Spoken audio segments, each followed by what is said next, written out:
नमस्कार, मैं हूं टीपी पांडे। आप देख रहे हैं टीपी एक्सप्रेस। पश्चिम बंगाल। मैं लगातार पश्चिम बंगाल की चर्चा कर रहा हूं क्योंकि स्थिति पश्चिम बंगाल में बहुत चिंताजनक है। 2 मई के बाद आज तक पश्चिम बंगाल में जो हो रहा है वो इस राज्य का एक काला अध्याय है जो अब दर्ज हो गया है। इतना स्वर्णिम इतिहास है पश्चिम बंगाल का, इतना गौरवशाली इतिहास है। ममता बनर्जी इस इतिहास को कलंकित करना चाहती है। मैं पश्चिम बंगाल के राज्यपाल जगदीप धनखड़ को सुन रहा था। वैसे हाईकोर्ट ने भी बहुत ज़बरदस्त फटकार लगाई है ममता बनर्जी को, मैं उसका भी जिक्र करूंगा। लेकिन पहले मैं जगदीप धनखड़ जो कि वहाँ के गवर्नर हैं उनकी कही गई बात को आपसे शेयर करना चाहता हूँ। वो एक कार्यक्रम में बोल रहे थे और उन्होंने जो कहा उसमें गलत कुछ भी नहीं है। भले ही ममता बनर्जी उनको बीजेपी का एजेंट बताएं, लेकिन गलत नहीं है। भयावह हालात हैं, भयाक्रांत करने वाले हालात हैं, खौफनाक हालात हैं। जगदीप धनखड़ ने कहा कि पश्चिम बंगाल में यह स्थिति हो गई है,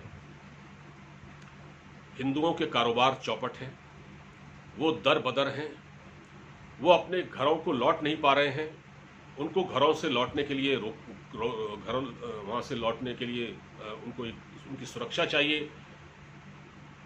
इतना ही नहीं, पश्चिम बंगाल में कुछ लोग ऐसे हैं, एक समुदाय के लोग ऐसे हैं, मतलब हिंदुओं की बात यूँ कर रहे थे कि जो रात में सो नहीं पा रहे हैं, वो नहीं जानते कि सुबह क्या होगा। उनके घरों के आगे जो लोग टीएमसी समर्थक नहीं हैं, भले ही वो बीजेपी के हैं, अगर उनको वहाँ जिंदा रहना है तो उनको टीएमसी के झंडा अपने साथ लेकर चलना होगा, अपने घर के आगे लगाना होगा, वरना उनको हिंदू समझ के मार दिया जाएगा।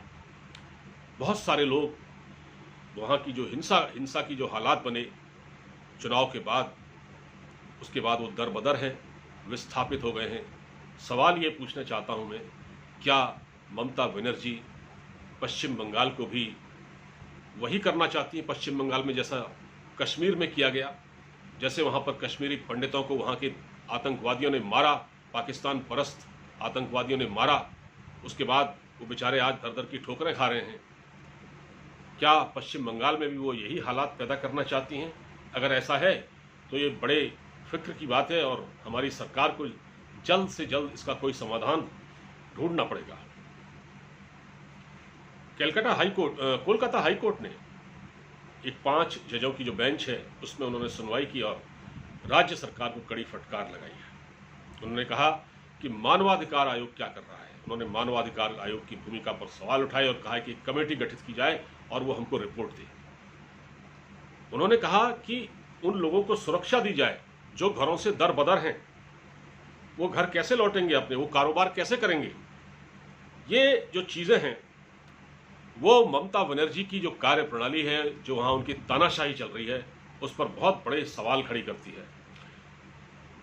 कोर्ट ने क्या कहा है? उन्होंने कहा है कि यह राज्य का कर्तव्य है कि वह कानून एवं व्यवस्था बनाए रखे और राज्य के निवासियों में यकीन पैदा करे। 5 सदस्यीय पीठ ने उन याचिकाओं पर सुनवाई करते हुए टिप्पणी दी जिसमें आरोप लगाया गया था कि सैकड़ों लोग हिंसा के कारण विस्थापित हो गए हैं और वे अब संभावित प्रतिक्रिया के डर से अपने घरों को लौटने में असमर्थ हैं। उनको मालूम है कि अगर कुछ हम घर की ओर लौटे तो हमें भी मार दिया जाएगा। उन्होंने कोर्ट ने यह भी कहा कि कार्रवाई राज्य द्वारा की जानी चाहिए, लेकिन मामला कोर्ट में लंबित होने के कारण जाहिर तौर पर अभी कोई ठोस कदम नहीं उठाया गया है।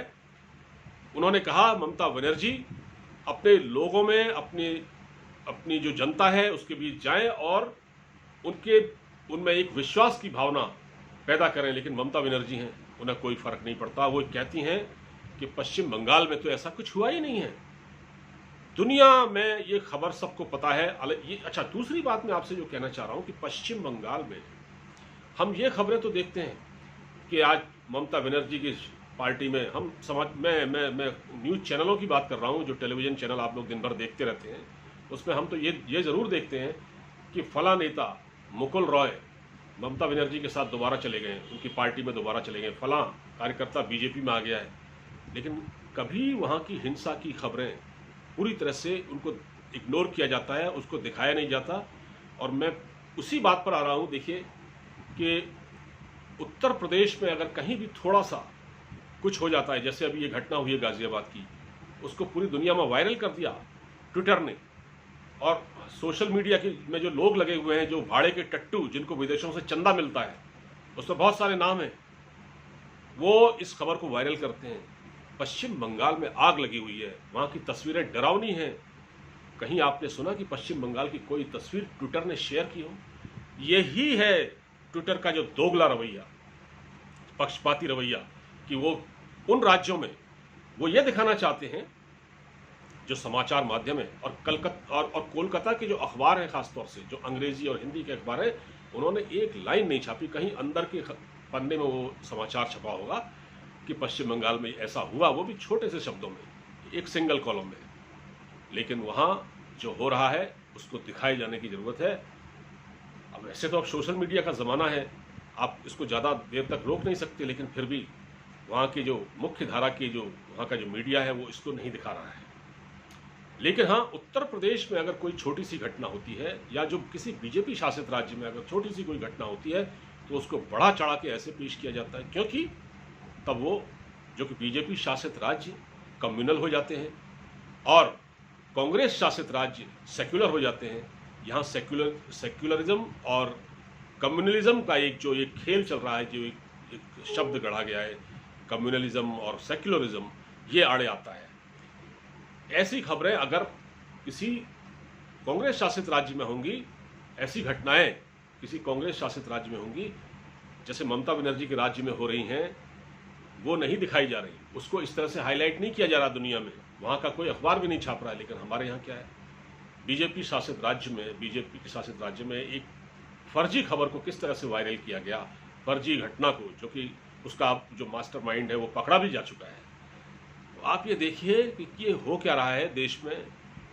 ममता बनर्जी ने वहाँ की मीडिया को भी कंट्रोल कर रखा है, वो नहीं दिखाना चाहते। इस हद तक वहाँ पर हेट फैलाया जा रहा है कि उस राज्य में लोगों का दम घुट रहा है और हाईकोर्ट इतनी तगड़ी फटकार लगा रहा है, और ममता बनर्जी दूसरे उसमें उलझी हुई हैं। उनको मतलब नहीं है, वो चाहती हैं कि वो हार स्वीकार करना नहीं चाहती। वो नंदीग्राम से कैसे हार गई, उनको इस बात का ज़्यादा दुख है, अपने राज्य की जनता का दुख नहीं है।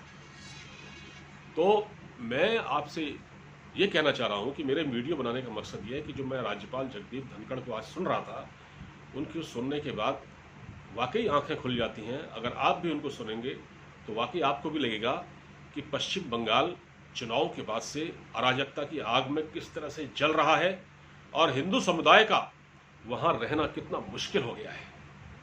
वो डरे सहमे हैं, उनके कारोबार चौपट हो गए हैं। लेकिन ममता बनर्जी की कानों में जूं नहीं रेंग रही है, और वो जानबूझ के इस चीज़ को अनदेखा कर रही है। तो आप इस चीज़ को ज़रा गौर कीजिएगा, और अगर आपको लगे तो अपनी प्रतिक्रिया भी दीजिएगा। आपको वीडियो कैसा लगा, अपनी राय साझा ज़रूर कीजिएगा। अब हमें इजाज़त दीजिए, अपना पूरा ख्याल रखिए। नमस्कार।